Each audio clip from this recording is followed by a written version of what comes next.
Bwana Yesu asifiwe. Nikukaribishe katika mfululizo wa vipindi vya ukombozi wa nafsi iliyofungwa.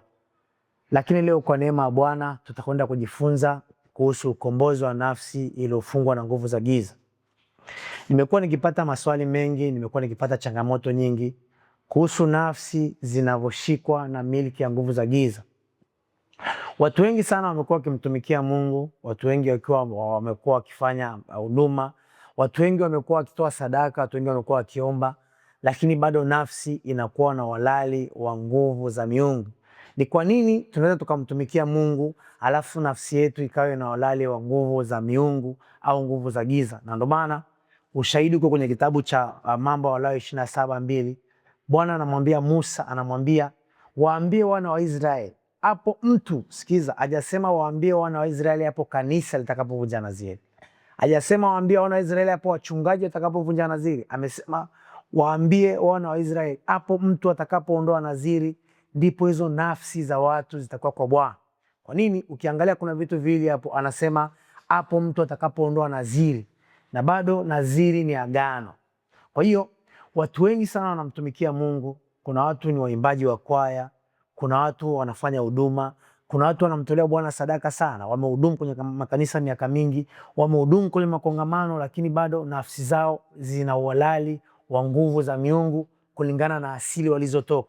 Na ndio maana mara nyingi sana ukombozi wa nafsi ni mchakato wa kutoa nafsi kwenye milki ya nguvu za giza na kuirudisha kwa Bwana wa majeshi. Na nikumbushe pia, ukombozi wa nafsi ni tofauti na ukombozi wa roho.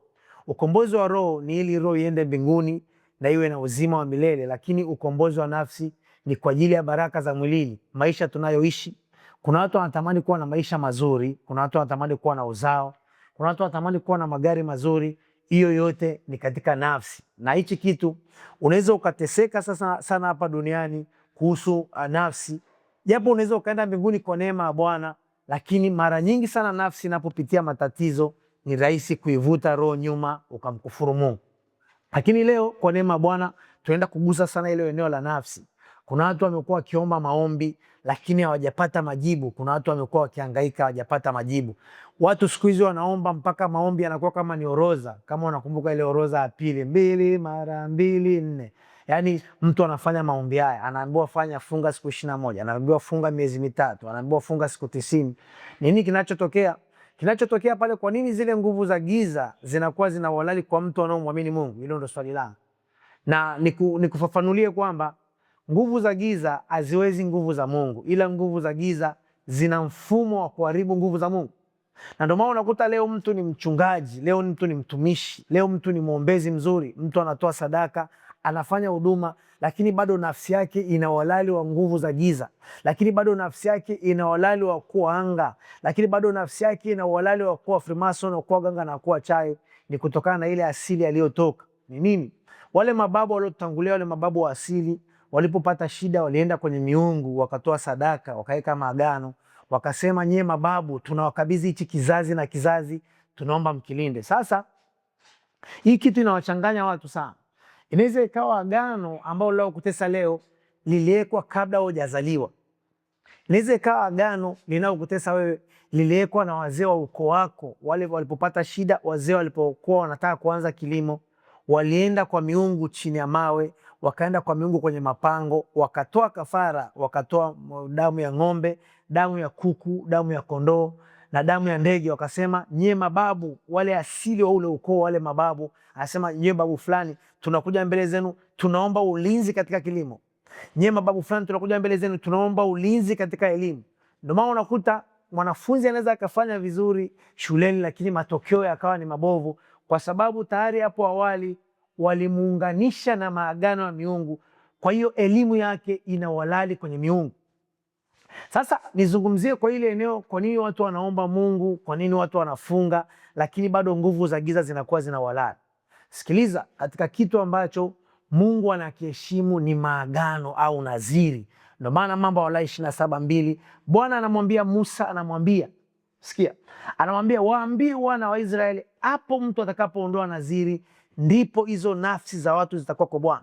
Kwa hiyo ni nini? Tafsiri yake ni kwamba unaweza ukawa ni mtumishi, unaweza ukawa ni mwombezi, unaweza ukawa ni mcha Mungu, lakini bado nafsi yako ikawa na ulali wa nguvu za giza, kwa sababu nadhiri haivunjwi na kanisa, nadhiri haivunjwi na kongamano, nadhiri haivunjwi na maombi, nadhiri inavunjwa kwa walioimanisha. Ndio maana ni nini sasa kifanyike ili tufanye mchakato wa kutoa ile nafsi kwenye miliki ya nguvu za giza kurudisha kwa Bwana wa majeshi? Sikiliza, kuna watu wameokoka wakaambiwa kwamba ukiokoka malaika wanashangilia. Ni kweli kabisa, lakini kumbuka, unapookoka ule upande wa miungu nao pia una hasira, na ndio maana mara nyingi sana shetani anachofanya, anashika mfumo, anafanya passcode, anakuficha ili usiweze kujua tatizo. Na ndio maana mara nyingi sana napenda kusema hakuna tatizo kama kutokujua tatizo. Ni nini kifanyike ikiwa mimi nimeokoka, Yesu ni Bwana na Mwokozi na ni njia, lakini bado kwetu kuna laana, lakini bado kwetu kuna magonjwa ya kurithi, lakini bado kwetu kuna mapooza, lakini bado kwetu kuna watoto wazaliwi, na wakizaliwa watoto wa kiume wanakufa, na ikipatikana mimba ikifika miezi 3 inatoka. Ndio tunarudi pale pale, inategemea na maagano ya asili yako. Ndio maana kuna koo ambazo zina tabia, wakijenga nyumba nzuri wanapoteza maisha. Kuna koo ambazo zina tabia, mtoto akisoma akifika darasa la 7 atapata matatizo, kwa sababu kuna agano linasema huku kwetu hatusomi mpaka form 4. Sasa ndio maana tunasema kwamba ukombozi wa nafsi ni mchakato wa kutoa nafsi kwenye milki ya nguvu za giza na kuirudisha kwa Bwana wa majeshi. Ni njia gani tunaweza tukatumia ili kutoa nafsi kwenye milki ya nguvu za giza na kuirudisha kwa Bwana wa majeshi? Kwanza kabisa, njia rahisi au njia sahihi au njia pekee ya kutoa nafsi kwenye miliki ya nguvu za giza ni kwenda mbele za Mungu kufanya upatanisho. Na ndio maana mara nyingi sana nimekuwa nikishauri watu ninaowafundisha, watu ninaofanya nao maombi, msipende kupiga maombi ya vita. Nakupiga, ninakuua, ninakusambaratisha. Ni sawa kama una uhalali, lakini mara nyingi sana unapoenda kufanya maombi ya vita, kama ile nguvu inayokusumbua ina uhalali, automatically unakuwa umejipiga wewe mwenyewe. Ndio maana kama asili yako ilitumikia miungu, na wewe pia ni mwanga kutumikia miungu. Ndio maana kama asili yako ilifanya uganga, na wewe ni mwanga ule uganga.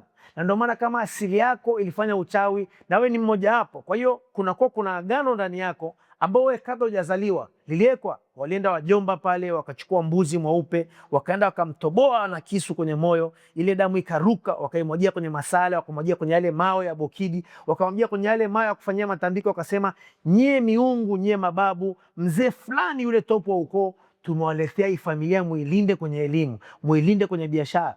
Sasa hilo agano lilifanyika pengine ukiwa mdogo au hujazaliwa, unakuja unakuwa mkubwa, unaanza biashara. Sikiliza mtu wa Mungu, ukombozi wa nafsi ni mgumu kwa mvivu, lakini ukombozi wa nafsi ni rahisi kwa aliyoimanisha, kwa sababu ukifanya ukombozi wa nafsi automatically ni lazima ukawe karibu na Mungu, lazima ukafanya upatanisho ili uwe na uhalali, ili uwe na uhusiano na Mungu. Na ndio maana watu wengi wanafeli. Kuna watu leo wakifungua biashara, wenzako wanafungua biashara, sio wanaomba kuliko wewe. Nisikize vizuri, sio kwamba waliofanikiwa wanaomba kuliko wewe, ni kwamba wale hawana maagano ya kuwarudisha nyuma. Wenzako wanaanza na mtaji kidogo, wanafanya vizuri, lakini wewe unaanza na mtaji mkubwa, unarudi chini. Wenzako wanakopa hela, wanarudisha, lakini wewe ukikopa hela unahama mkoa. Kwa hiyo inategemea kwenye asili yako kuna agano gani ambalo linahusisha biashara. Inategemea kwenye asili yako kuna agano gani ambalo linahusisha yale mambo uliyofanya, kwa sababu ulipokuwa mdogo au kabla hujazaliwa, wazee walienda mbele za miungu, wakaeka nadhiri yale maagano, wakasema, wewe mzee wa ukoo yule topu wa mwanzilishi wa ile ardhi, wakasema, tunaleta hichi kizazi mbele zenu, tunaomba mkilinde kwenye uchumi. Sasa kitu kingine ambacho kinasumbua watu sana, wale wazee walihudumia ile miungu, lakini wakaja wakaishia. Leo ile miungu haina wa kuwapa damu, leo ile miungu hakuna wa kuwasemesha, inasema heri tukose wote. Na ndio maana unaweza kukuta agano linasema wewe ukae pale nyumbani. Mfano, kuna makabila ambao watoto wa kiume wa ule mji wakishakuwa wakubwa wanakabidhiwa ule mji, watavalishwa kingozi, watamwagiwa damu, watachinjiwa maziwa, itawekwa maagano pale, itawekwa ile ulezi. Watasema wale wazee, watanuia, watasema huyu mtoto tunamweka wakfu kwenye huu mji. Sasa changamoto inakuwa kwamba ile miungu ya ile asili, ile ardhi ya ile asili ina uhalali na wewe, na ni kule kijijini. Sasa shida unapokuja kuanza biashara, kwanza kabisa kuna agano ambalo linasema wewe ni mrithi wa ule mti. Wazo kinyume na yale magano. Kwamba kuna agano linasema, yako maagano mawili. Kuna agano moja linasema huyu fulani atakuwa ni mrithi wa mji. Lakini hapo hapo kuna agano lingine ambalo linasema huyu haruhusiwi kufanya biashara kwa sababu tunamdai ng'ombe 160, tunamdai mbuzi 20. Ndio pale sasa unapoanza sasa mafunzo ya miemko, ukienda mahali unasema mambo yangu hayaendi, ukienda mahali unasema mtumishi niombee mambo hayaendi, kupiga vita, tayari unazidi kuharibu, kwa sababu yale maagano ya asili yako yana uhalali katika DNA yako, katika damu yako. Sasa ni nini kitokee ili tuweze kwenda mbele za Mungu, tuwe na uhalali wa kutoa ile nafsi kwenye miliki ya nguvu za giza na kuirudisha kwa Bwana wa majeshi? Kitabu cha Yoeli 2:12, Bwana anasema, nirudieni mimi kwa mioyo yenu yote. Sikiza niwaambie, hakuna maisha ya rahisi kwenye hii dunia. Hakuna maisha ya miujiza kwenye hii dunia. Hakuna maisha ambayo utaenda shortcut. Hakuna maisha ambayo utaenda shortcut kwenye hii dunia uweze kuperform, isipokuwa kufuata protocol, isipokuwa kufuata kanuni. Kwa sababu siku zote zile lazima uende mbele za Mungu ufanye upatanisho, ili uwe na uhalali wa kwenda mbele za Mungu kwa ajili ya kuvunja zile naziri au ile maagano. Ndio maana nilisema hatua namba moja ya kwenda mbele za Mungu. Ndio maana nilisema hatua namba moja ya kwenda mbele za Mungu kwa ajili ya yale maagano, zile naziri ambazo zinatesa nafsi zetu, ni kwenda kufanya upatanisho. Lakini usiende mbele za Mungu kwa ajili ya sababu zako mwenyewe. Usiende mbele za Mungu kwa ajili ya shida, bali unaenda mbele za Mungu ukafanya upatanisho ili uwe na uhalali wa kurudisha ile miliki iliyopotea. Kuna kitu kinisikiza vizuri, Mungu atakusaidia na utaweza kupata njia. Sisi tulichopoteza, tumepoteza uwezo wa kumiliki. Sisi tulichopoteza, tumepoteza falme ya kumiliki, kwa sababu ukiangalia kitabu cha Mwanzo 1:26, Bwana anasema tumuumbe kwa sura na mfano na akatawale na akamiliki. Sasa shida inakuwa wapi? Tayari ile falme Mungu amekupa umeshaimilikisha kwa miungu. Kwa hiyo unapoenda mbele za Mungu na manunguniko kumwambia Bwana, tizama asili yangu ina mapooza, tizama kwetu hatuolewi, tizama kwetu hatuzai, tizama kwetu mimba zinatoka, haitasaidia kwa sababu ulishapoteza milki. Sasa njia ambayo iliyo rahisi ni wewe kwenda mbele za Mungu kurudisha ile falme. Sasa falme inarudishwaje na kati tulishaipoteza? Ndio maana nikasema hakuna msingi ambao inaweza kukusaidia isipokuwa toba ya matengenezo. Hakuna chochote inaweza kufanya ukarudisha milki isipokuwa kwenda mbele za Mungu kufanya upatanisho. Tenda kwenda mbele za Mungu kumwambia Bwana, tizama asili yangu ilikutenda dhambi, asili yangu ilifanya uovu, makosa na dhambi, asili yangu Bwana ilikuacha Mungu mkuu, Mungu Adonai, ikatumikia miungu. Na hili ni fumbo sana. Kuna watu leo, na acha nikwambie kitu kimoja, sio kwamba watu wengi waliofanikiwa ni wajanja. Kuna watu ambao mimi nimewadhibitisha kabisa ni wapambanaji, lakini hawana umiliki, lakini hawana uwezo wa kumiliki kulingana maagano yao yanaofukara ndani, kulingana maagano yao hayana uhalali wa kumiliki. Wacha nikwambie kitu, kuna baadhi ya vijana, mtu akipata 5,000 atakula hapa leo, lakini akipata 100,000 atabadilisha sehemu ya kula.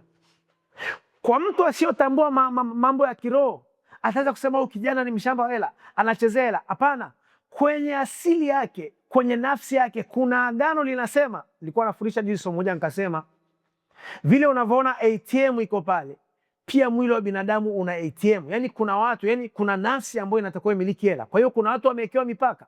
Wanasema kabisa tunahakikisha huyu kijana, kwa sababu kule kwetu alishatukataa, alishaacha yale maagano, tunahakikisha atakapoenda kulala leo ataenda kulala na shilingi 10,000 isizidi. Sasa mpe huyu kijana 100,000 uone. Utaanza kumlaumu na kumchukia.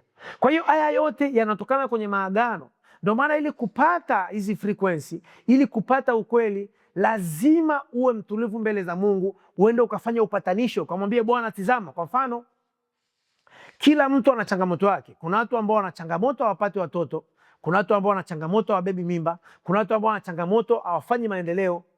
Sasa shida inachokuwa, tunachoenda kujifunza sasa ni jinsi ya kwenda mbele za Mungu kufanya upatanisho ili tuwe na uhalali wa kurudisha ile nafsi kwenye miliki ya nguvu za giza. Ndio maana nimesema Yoeli 2:12 anasema, nirudieni mimi kwa mioyo yenu yote, kwa kufunga na kuomba na kuomboleza na kuziacha njia zenu mbaya.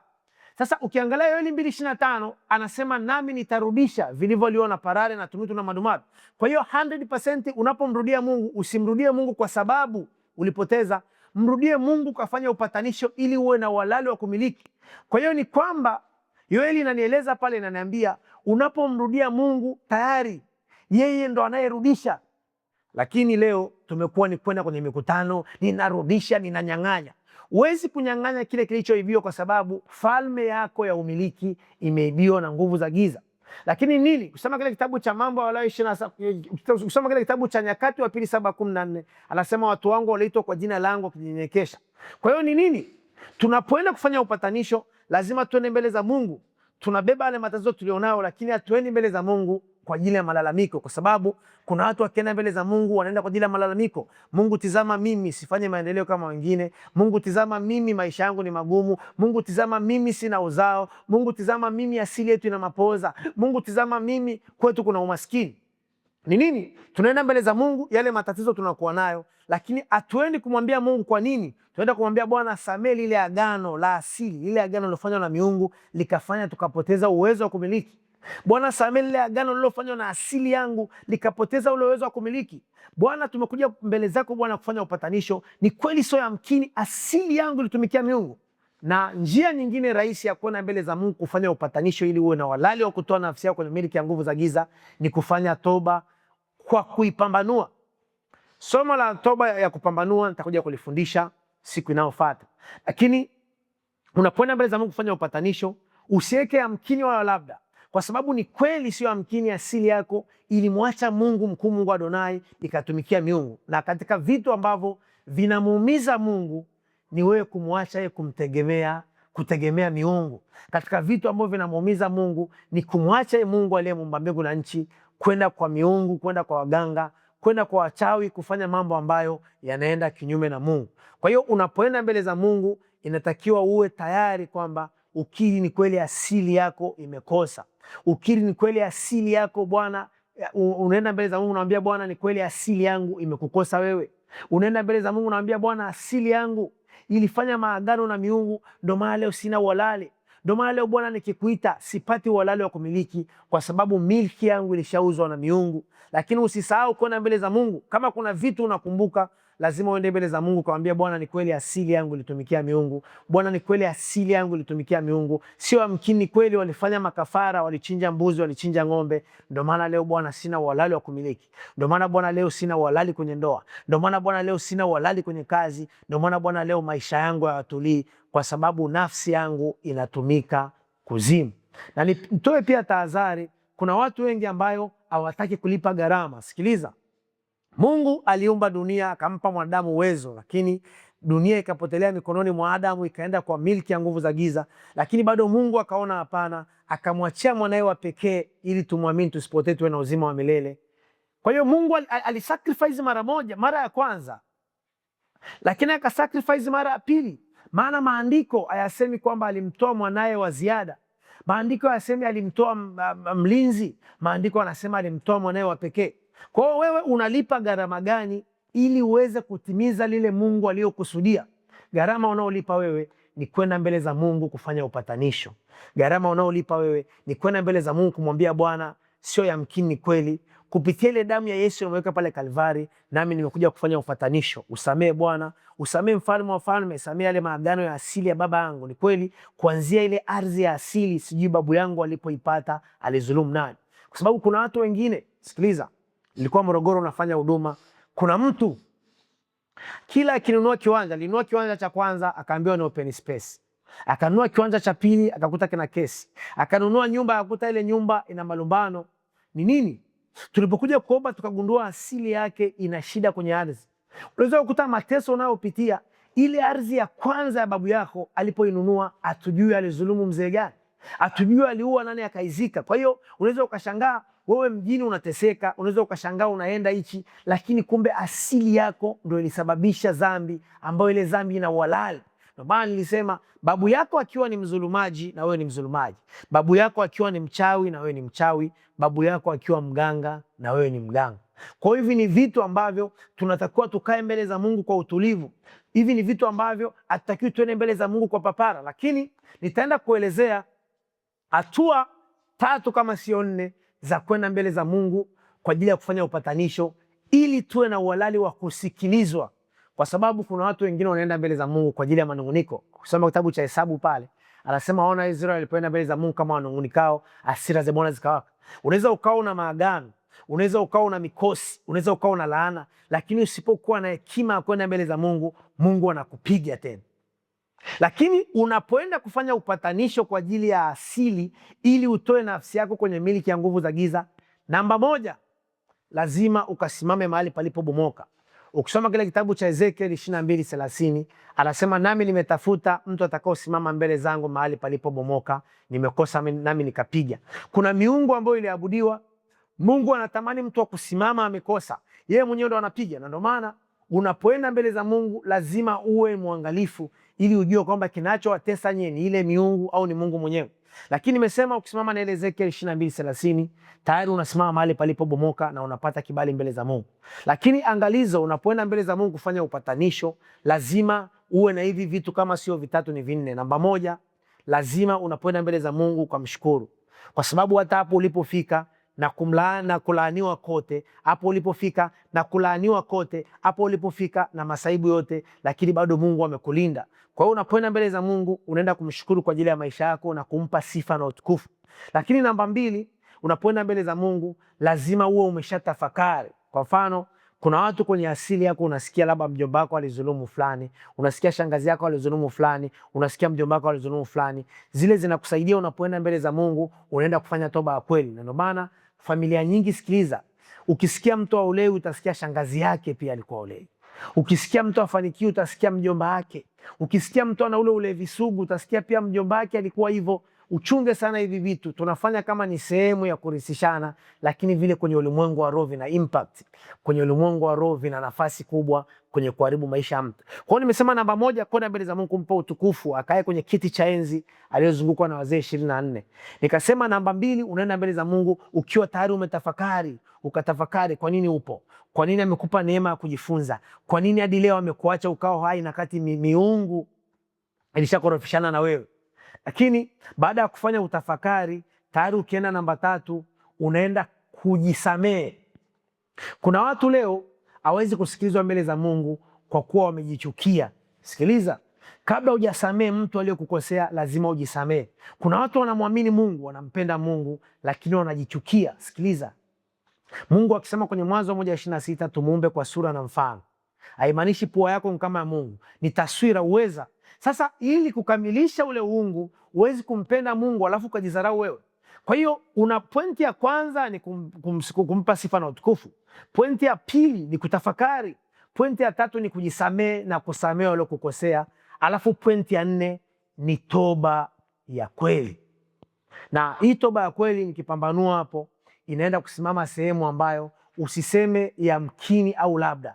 Usiseme Mungu kama asili yangu ilizulumu. Usiseme Mungu kama asili yangu iliua.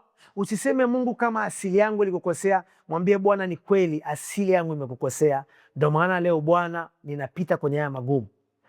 Mwambie Bwana, ni kweli asili yangu ilifanya maagano, ndio maana Bwana leo sina haki mbele yako. Asili yangu Bwana ilikabidhi kwa miungu, ikapoteza ile nafasi ya ufalme, ikapoteza ile nafasi ya kumiliki. Lakini Bwana leo nimekuja kufanya upatanisho. Ninakuomba Bwana usamehe yale maagano yaliyofanyika. Ni kweli sio yamkini asili yangu kupitia wajomba, kupitia mashangazi. Nakumbuka Bwana, tulipokuwa tukienda zile sikukuu, walichinjwa mbuzi, wengine walitobolewa, tukanywa damu, tukapakana damu, tukavishana vile vingozi kwenye vidole, na bado ile nyama tukalia ndizi na watu wengine wote. Kwa hiyo yale ni maagano. Sikiliza, watu wengi sana wameweka maagano upande wa chakula, wameweka maagano upande wa miungu, wameweka maagano upande wa kazi. Ndio maana leo kila kitu kinaenda ovyo. Lakini unapoenda mbele za Mungu, hakikisha kwamba unaenda kusarenda, unamwambia Bwana, sio amkini, ni kweli Bwana, tumekutenda dhambi. Tumekutenda dhambi, mfalme wa falme. Tumekutenda dhambi, Mungu wangu na baba yangu. Tumekutenda dhambi, mtakatifu wa takatifu. Leo tumekuja mbele zako kufanya upatanisho. Ninakuomba usamehe, kwa sababu kwenye Isaya anasema nitasamehe dhambi kwa ajili yangu mimi mwenyewe na sitazikumbuka tena. Kwa hiyo unapoenda mbele za Mungu kwa uaminifu, unapoenda mbele za Mungu ukiwa umesarenda, unapoenda mbele za Mungu bila kutumia akili yako, automatically unaachia uweza wa Mungu, unaweza kukupa uhalali wa kuweza kurudisha nafsi yako kwenye miliki ya nguvu, kutoka kwenye miliki ya nguvu za giza kurudisha kwa Bwana wa majeshi. Lakini kingine ambacho kinachotakiwa ukienda mbele za Mungu kufanya upatanisho, usilaumu watu unaowajua. Kuna watu kwenye asili yao shangazi yake ni mchawi, mjomba wake ni mchawi. Anapoenda mbele za Mungu unasikia Mungu, tizama ama yote ninayopitia kwa ajili ya shangazi yangu. Huu sio muda wa kulaumu, kwa sababu maandiko yanasema tusamee kama tunavyowasamea waliotukosea. Kwa hiyo ukitaka kupona, na hichi kitu nilifundisha pia juzi kwenye kipindi cha live, nikasema kuna watu wengine ambao hawezi wakapona kwa sababu wamewabeba wale waliowaloga. Sikiliza, kanuni ya kupona kwa Mungu ni kusamee na kuachia, ili Mungu aweze kukuachia. Naendelee kukaribisha katika vipindi vingine. Hii ni sehemu ya kwanza ya ukombozi wa nafsi, lakini sehemu ya pili nitakuja kuelezea ni jinsi gani, maagano gani yalifanyika ili yakasababisha ile nafsi yako ikawa ina uhalali kwa miungu. Mungu wa mbinguni akubariki. Mimi ni Mwalimu David de la Pinya. Karibu Mwenge stendi mpya, tujifunze pamoja.